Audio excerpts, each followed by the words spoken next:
Você acorda e antes mesmo de sair da cama, o corpo já está em alerta. O coração acelera levemente. O peito parece mais pesado do que deveria.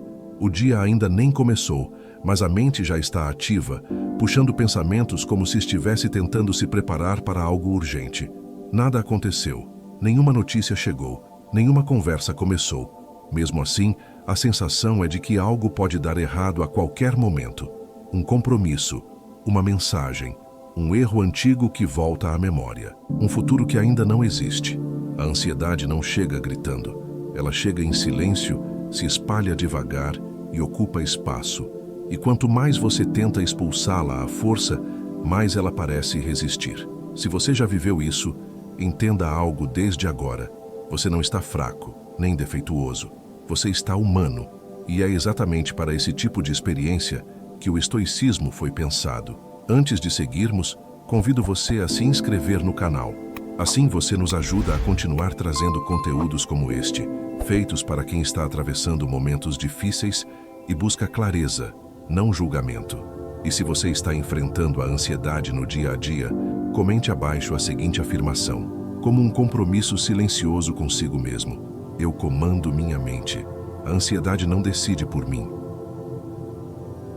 A ansiedade não é um problema moderno, embora a vida moderna a intensifique. Os estoicos já observavam esse estado interno há mais de 2000 anos.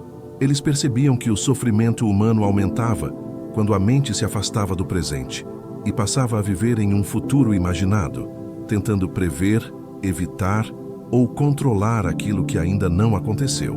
Para eles, esse movimento da mente era a raiz de grande parte da inquietação humana.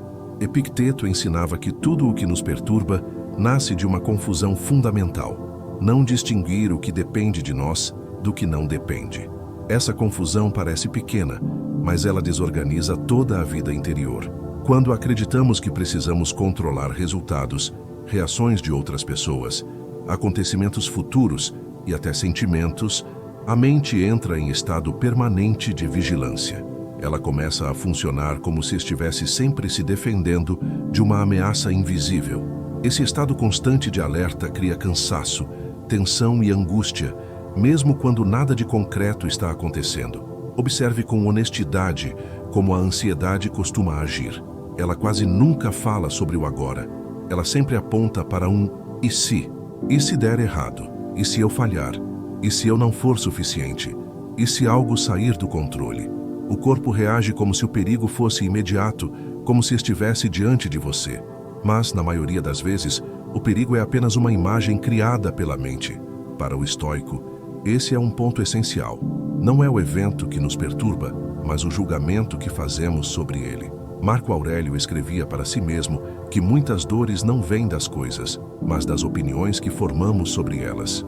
Pensamentos surgem automaticamente. Isso é natural.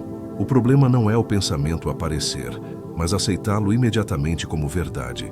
A ansiedade cresce quando a mente não questiona, apenas acredita. Quando cada pensamento é tratado como um aviso real, o corpo responde com tensão, mesmo sem motivo presente. Aqui está um ponto importante. Muitas pessoas acreditam que precisam se acalmar rapidamente quando a ansiedade surge. Tentam forçar tranquilidade, controlar a respiração de forma rígida, lutar contra o pensamento. Mas esse esforço, na maioria das vezes, só aumenta a sensação de urgência. O estoicismo ensina algo diferente. Ele não propõe repressão, mas observação. Não pede que você elimine pensamentos, mas que não se torne escravo deles. Existe um pequeno espaço entre o pensamento e a reação. Esse espaço é quase invisível, mas é ali que mora a liberdade. Quando a ansiedade aparece, o estoico não pergunta: como faço isso parar agora? Porque essa pergunta já nasce do medo. Ele pergunta algo mais simples e mais firme: isso depende de mim? Essa pergunta reorganiza a mente. Se algo depende de você, existe ação possível. Se não depende, existe aceitação necessária. Aceitar não é desistir. Aceitar é parar de desperdiçar energia, tentando controlar o que não responde à sua vontade. Sêneca dizia que sofremos mais na imaginação do que na realidade. Pense em quantas vezes você já sofreu intensamente por algo que nunca aconteceu. A ansiedade cria cenários, repete diálogos, revisita erros antigos e constrói futuros inteiros que nunca se concretizam. Cada repetição fortalece o medo, como se ele fosse uma previsão confiável, quando na verdade é apenas um ensaio mental. Agora pense em como isso se manifesta no dia a dia. A ansiedade costuma surgir nos momentos mais simples, antes de sair de casa, antes de dormir, antes de uma conversa, antes de uma decisão. A mente começa a rodar possibilidades, tentando se antecipar, e quanto mais você entra nesse ciclo, mais difícil fica sair, porque a mente acredita que está protegendo você. O estoico observa esse ciclo com calma. Ele percebe que a mente está tentando evitar dor futura, mas está criando dor presente. Ao notar isso, ele não se culpa. Ele apenas redireciona. O presente é o único lugar onde existe ação real. Você não pode agir no futuro, você só pode agir agora. Pensar excessivamente no futuro, sem ação concreta no presente, é o principal combustível da ansiedade. Isso não significa viver sem planejamento. Significa planejar sem se apegar. Existe uma diferença profunda entre preparo e preocupação. O preparo é calmo, objetivo e focado no que pode ser feito agora. A preocupação é repetitiva, emocional e não leva a lugar nenhum. Quando você percebe que está apenas girando em pensamentos, o estoico se pergunta: qual é o próximo passo possível, mesmo que pequeno? Esse passo simples devolve sensação de direção e reduz a sensação de impotência. Muitas vezes, a ansiedade nasce do medo de perder algo. Controle, segurança, aprovação, amor.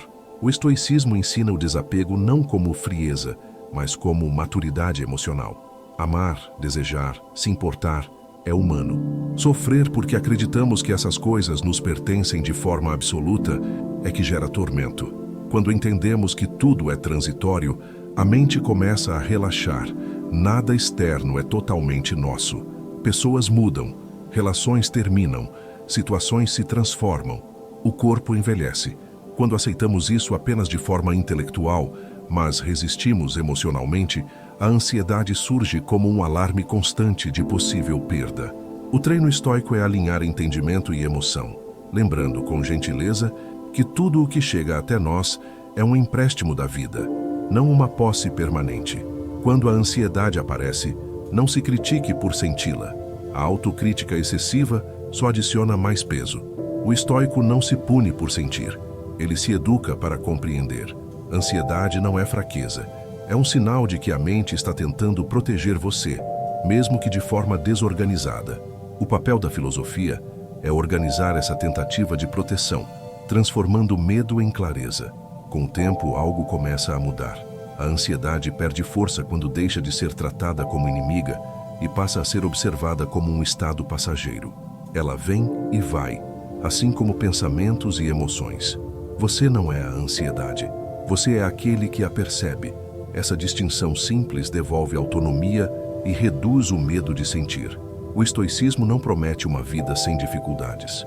Ele oferece algo mais realista e mais valioso. Uma mente que não se desorganiza diante delas. Uma mente que escolhe onde colocar energia. Uma mente que entende que nem tudo precisa ser controlado para que exista paz. Leve isso com você, hoje.